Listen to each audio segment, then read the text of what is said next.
2015 didiagnosa kanker payudara stadium 3B. Dokter bilang tidak ada pilihan lain selain diambil semuanya.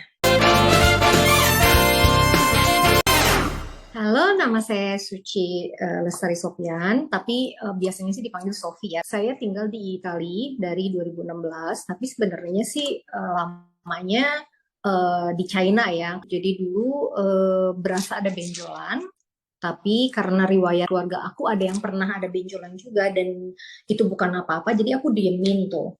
Tapi mungkin aku bernasib buruk ya waktu itu, jadi ternyata benjolan aku makin besar dan 2015 didiagnosa kanker payudara stadium 3B, jadi sudah menjalar ke getah bening. Rasanya waktu itu ya pasti shock aja gitu kan, nggak percaya, terus kayak dunia tuh kayaknya mau berakhir, terus yang paling besar itu ya mental sih yang kena ya. Waktu itu kan aku masih muda juga, masih 34 tahun. Jadi masa-masanya ya maksudnya masih, aduh kenapa sih aku yang kena gitu loh, kayak nggak nerima gitu kan.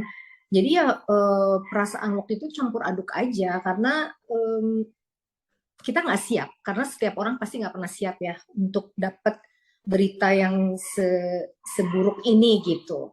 Yang aku lakukan sih pasti belajar ikhlas ya.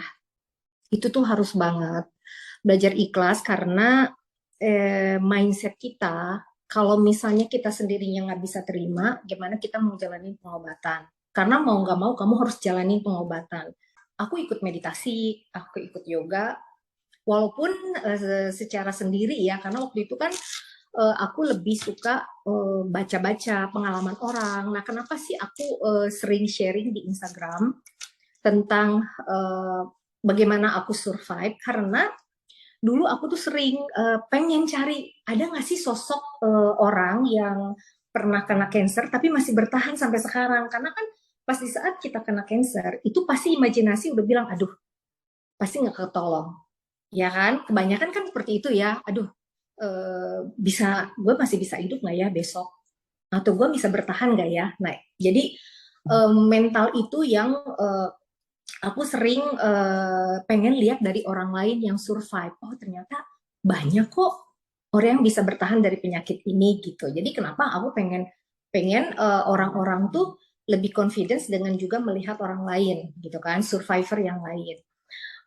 Jadi mentalnya itu ya kita harus optimis, harus yakin kalau misalnya penyakit ini kita bisa kalahkan. Ikutin apa kata dokter. Jadi aku ikutin semua dari mulai kemo, karena waktu itu karena cancer aku sudah besar, benjolannya sudah besar, jadi dokter menyarankan untuk kemo dulu sebelum dioperasi. Nah ya udah aku jalanin, terus setelah itu di pengangkatan, nah ini yang paling berat banget ya, karena dokter bilang tidak ada pilihan lain selain diambil semuanya. Untuk stadium awal biasanya kan kalau benjolannya diambil itu kan hanya sebagian aja ya dari payudaranya, nggak diambil semua gitu. Kalau saya itu diambil semua, jadi diambil rata gitu loh. Mungkin awalnya ya aku menolak ya, makin stres lah. Jadi saya tuh terima nggak terima ya, dan mental itu tuh benar-benar drop banget. Salah satunya ya saya dengan meditasi, terus dengan kasih sayang dari keluarga ya, terutama ya yang dampingin terus. Terus ya dari pasangan juga yang saat itu juga memang sudah hadir di hidup saya. Jadi ya support itu sih yang bantu saya untuk bisa kuat. Tapi yang paling penting jalani terapi ya, ikut terapi kemo juga, terus radiasi, sampai rambut juga habis semua gitu kan. Awalnya juga saya nggak bisa terima kan, aduh rambut gimana nih, kata dokter lebih baik kamu langsung dihabisin aja daripada nanti sedikit-sedikit rontok gitu. Waktu itu saya nggak nurut gitu, nggak mau saya potong aja segini gitu. Dulu rambut saya panjang banget kan, tapi pas bangun tidur itu kita bangun tuh di kasur tuh rambut tuh udah berserakan. Sih kalau Tuhan bakal bantu kita pas di saat kita ikhlas, karena belajar ikhlas itu susah, karena banyak ketakutan kan, kalau manusia itu banyak takut ini, takut itu, takut ini. Jadi kalau kita udah belajar ikhlas, kalau menurut aku tuh jalan pasti ada. Terus yang kedua, family support. itu penting banget. Keluarga yang support kita, yang aku kan dulu terapi di China setahun ya, nggak pulang-pulang gitu maksudnya.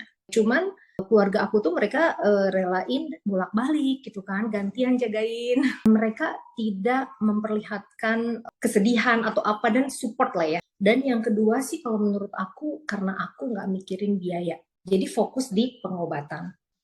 Saran aku kenali diri sendiri dulu, kenali badan kita, jangan membohongi diri juga, terus ya lebih banyak belajar walaupun kita sakit, tapi ya kita harus banyak belajar dari pengalaman orang karena pengalaman itu lebih berharga ya, pengalaman orang lain juga nggak usah malu-malu untuk nanya, terus lebih sering peduli dengan diri sendiri sih ya kalau menurut aku. Tetap aja sih baliknya ke mindset kita karena dokter aku pernah bilang terapi aku atau obat aku sebenarnya nggak bisa 100% nyembuhin kamu atau bantu kamu, tapi diri kamu sendiri yang berpengaruh untuk kesembuhan kamu sendiri. Ya dengan optimisnya aku bener-bener aku bisa sembuh, aku bisa karena aku serahkan pengobatan aku ke dokter yang tepat. Nah itu sih yang paling penting juga, carilah pengobatan yang tepat.